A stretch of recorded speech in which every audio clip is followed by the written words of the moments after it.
Robert P. Barrett, sworn in for the state, 13th to testify.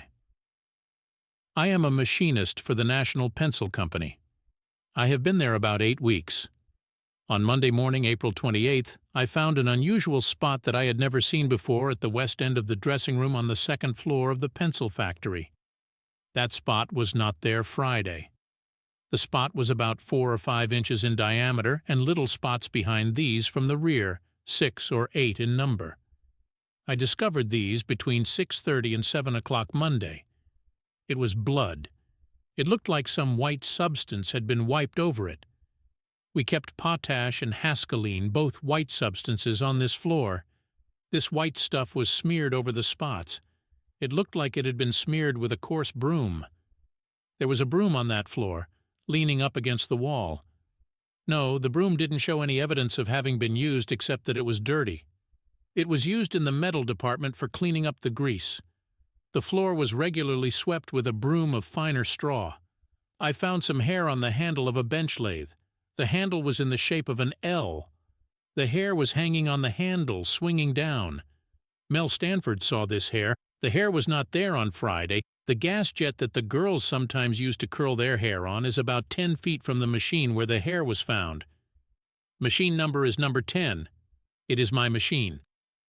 I know the hair wasn't there on Friday, for I had used that machine up to quitting time, 5:30.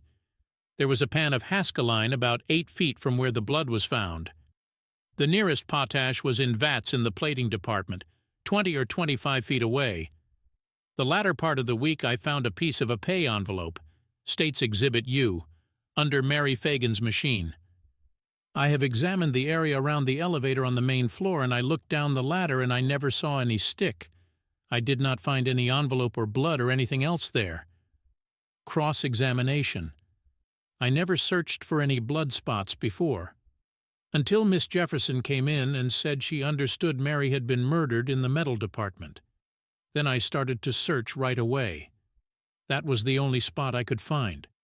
I could tell it was blood by looking at it. I can tell the difference between blood and other substances. I found the hair some few minutes afterward, about 6 or 8 strands of hair and pretty long. When I left the machine on Friday, I left a piece of work in there. When I got back, the piece of work was still there. It had not been disturbed. The machine was in the same position in which I left it Friday night. There was no blood under this machine. There is no number or amount on the envelope I found, and no name on it, just a little loop, a part of a letter. Yes, I have been aiding Mr. Dorsey, and the detectives searched the building. Yes, Mr. Dorsey subpoenaed me to come to his office. It was a state subpoena. I gave him an affidavit.